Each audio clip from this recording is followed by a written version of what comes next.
Video শুরুতেই বলেছি বিজ্ঞান মতে আকাশ কাকে বলে, আকাশের সংজ্ঞা কি। আমরা খালি চোখে দৃশ্যমান মহাবিশ্বের যতটুকু অংশ দেখতে পাই সেটাকেই আকাশ বলা হয়, কিন্তু ইসলামের আকাশের সংজ্ঞা সম্পূর্ণ আলাদা। কোরআন হাদিস অনুযায়ী আকাশ হলো শক্ত কঠিন কোনো পদার্থ। কোরআনের 50 নম্বর সূরার 6 নম্বর আয়াতে আল্লাহ বলেছেন, তারা কি তাদের উপরে অবস্থিত আকাশের দিকে তাকায় না? কিভাবে আমি তাকে বানিয়েছি, তাকে সুশোভিত করেছি, আর তাতে নেই কোনো ফাটল।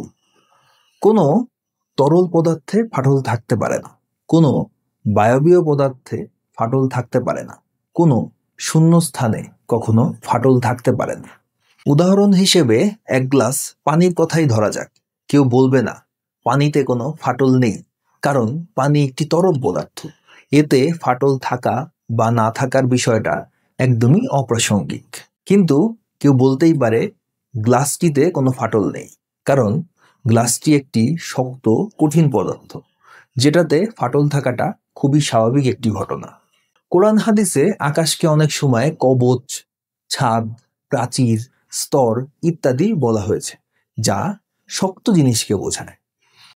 31 নম্বর সূরার 10 নম্বর আয়াতে বলা হয়েছে, তিনি আকাশমণ্ডলী নির্মাণ করেছেন স্তম্ভ ব্যতীত, তোমরা এটা দেখেছ।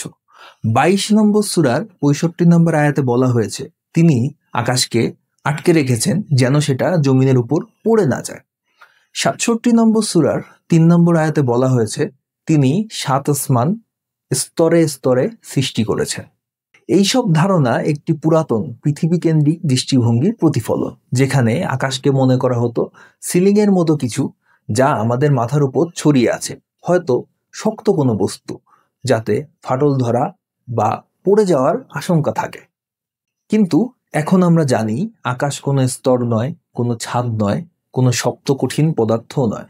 আকাশ সম্পর্কে কোরআনে যেসব বর্ণনা এসেছে তা সবই বৈজ্ঞানিকভাবে ভুল।